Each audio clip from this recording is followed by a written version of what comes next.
ദൈവത്തിന്റെ അതിപരിശുദ്ധമായ നാമത്തിന് മഹത്വം കൊടുത്ത് നല്ല ദൈവം, കാരുണ്യവാനായവൻ ഒരു ദിവസം കൂടി നമ്മെ ജീവിക്കാൻ അനുവദിച്ചിരിക്കുകയാണ്. ഈ പ്രഭാതം തന്ന്, ഈ ജീവിതം തന്ന നല്ല ദൈവത്തിന് മഹത്വം കൊടുക്കുമ്പോൾ ഇന്നത്തെ പ്രത്യേക പ്രാർത്ഥനാ നിയോഗമായിട്ട് ജീവിതത്തിലെ ചില സാഹചര്യങ്ങൾ ഒരുപക്ഷെ കടന്നു പോകുന്നത് അഗ്നി പരീക്ഷണങ്ങളിലൂടെ ആയിരിക്കാം. ഓഫീസിൽ നിന്ന്, സഹപാഠികളിൽ നിന്ന്, കുടുംബത്തിൽ നിന്ന്, സമൂഹത്തിൽ നിന്നായിരിക്കാം. നീ കടന്നു പോകുന്ന ആരും നിന്നെ മനസ്സിലാക്കാത്ത സാഹചര്യങ്ങൾ ദൈവം നിന്നെ മനസ്സിലാക്കുന്നുണ്ട്.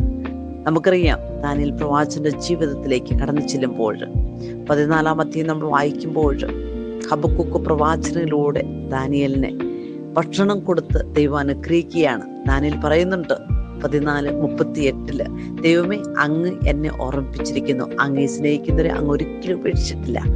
ദൈവമക്കളെ, നമ്മുടെ കൂടെ നടക്കുന്ന ദൈവം സിംഹങ്ങളുടെ പാപ്പോട്ടിയ ഒരു ദൈവമാണെങ്കിൽ ഒരിക്കലും നമ്മെ കൈവിടുകയില്ല. ദൈവം നീ കടന്നു പോകുന്ന ഏത് വഴികളിലൂടെ ആയിരിക്കാം, ഏത് സാഹചര്യത്തിലൂടെ ആയിരിക്കാം, പക്ഷെ കർത്താവ് നല്ലവനും കാരുണ്യവാനും അനുഗ്രഹ സമ്പന്നനുമാണ്.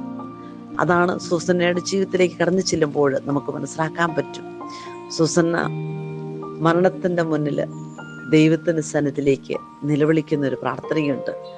13-ാം അധ്യായത്തിൽ 42-ാം വാക്യം, നിത്യനായ ദൈവമേ, രഹസ്യങ്ങളെ വിവേചിക്കുന്നവനെ, വസ്തുക്കൾ ഉണ്ടാകുന്നതിന് മുമ്പ് തന്നെ അവയെ അറിയുന്നവനെ, ഇവർ എനിക്കെതിരെ കള്ളസാക്ഷ്യം പറഞ്ഞതെന്ന് അങ്ങ് അറിയുന്നുവല്ലോ. ഞാനിതാ മരിക്കാൻ പോകുന്നു. എങ്കിലും എനിക്കെതിരെ ദുഷ്ടതയോടെ ആരോപിച്ചിരിക്കുന്ന കാര്യങ്ങളിലൊന്നും ഞാൻ ചെയ്തിട്ടില്ല. കർത്താവ് അവളോട് നിലവിളി കേട്ടു. ദൈവമക്കളെ, നമ്മളെ കാണുന്നത്, നമ്മളെ അറിയുന്നത് നമ്മുടെ ദൈവം മാത്രമാണ്.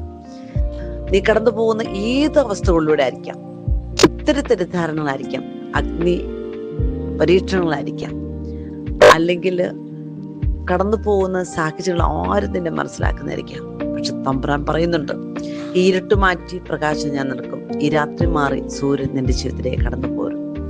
പ്രത്യേകിച്ച് 1 പത്രോസിന്റെ ലേഖനത്തില് 4-ാം അധ്യായത്തില് 12-13 തിരുവചനം നമ്മൾ വായിക്കുന്നുണ്ട്. നിങ്ങളെ പരിശോധിക്കാനായി അഗ്നി പരീക്ഷണങ്ങൾ ഉണ്ടാകുമ്പോൾ അപ്രതീക്ഷിതമായിട്ട് എന്തോ സംഭവിച്ചാൽ എന്ന പോലെ പരിഭ്രമിക്കരുത്.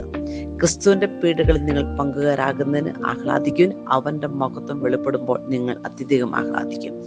ദൈവമക്കളെ, ഏത് പരീക്ഷണങ്ങൾ നിങ്ങളുടെ ജീവിതത്തിൽ കടന്നു വന്നാലും ക്രിസ്തുവിന്റെ പീഡകളിൽ അവന്റെ മഹത്വം വെളിപ്പെടുവാൻ വേണ്ടിയിട്ട് നമ്മുടെ ജീവിതത്തെ സമ്പൂർണമായിട്ട് വിട്ടുകൊടുക്കാൻ ഈശോ പറയുകയാണ്. ആ കർത്താവിന്റെ മഹത്വം ഏത് നിമിഷവും ഒരുപക്ഷെ കെട്ടടങ്ങി കിടക്കുന്ന കനലായിട്ട്, അല്ലെങ്കിൽ ആളിക്കത്തുന്ന അഗ്നിജ്വാലകളായിട്ടായിരിക്കാം നീ മുന്നോട്ട് പോകുന്നത്. പക്ഷെ ഒരിക്കലും ദൈവമായ കർത്താവ് നിന്നെ കൈവിടുകയില്ല. കൊളോസ്സർക്ക് എഴുതിയ ലേഖനത്തിൽ 3-ാം അധ്യായത്തിൽ 23-24 തിരുവചനം നമ്മൾ പഠിപ്പിക്കുന്നുണ്ട്.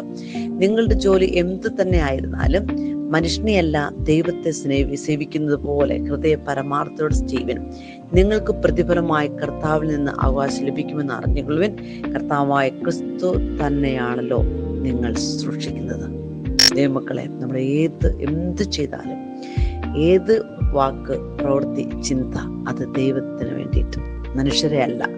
അത് തമ്പുരാന്റെ കരങ്ങളിൽ നമുക്ക് കൊടുക്കാം.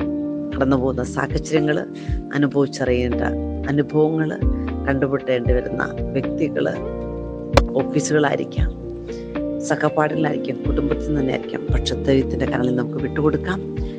നല്ല ദൈവം, പ്രത്യേകിച്ച് അമ്മ മാതാവിന്റെ വലിയ സാന്നിധ്യം, യേശുപിതാവിന്റെ വലിയ കാരുണ്യം, മധ്യസ്ഥം നമ്മുടെ ജീവിത യാത്രയിൽ ഉണ്ടാകുന്നതിന് വേണ്ടി വചനത്തിന്റെ കൊട്ടുകെട്ടി, തിരുരക്തത്തിന്റെ സംരക്ഷണം, വിശുദ്ധ സംരക്ഷണം, യേശുനാമത്തിന്റെ ശക്തി, തൃതീയ കൂട്ടായ്മയുടെ സംരക്ഷണം നമ്മൾ ഓരോരുത്തരും അനുഭവിച്ചറിയുവാൻ നല്ല ദിവസം നമുക്ക് ദൈവമായ കർത്താവ് പ്രദാനം ചെയ്യും.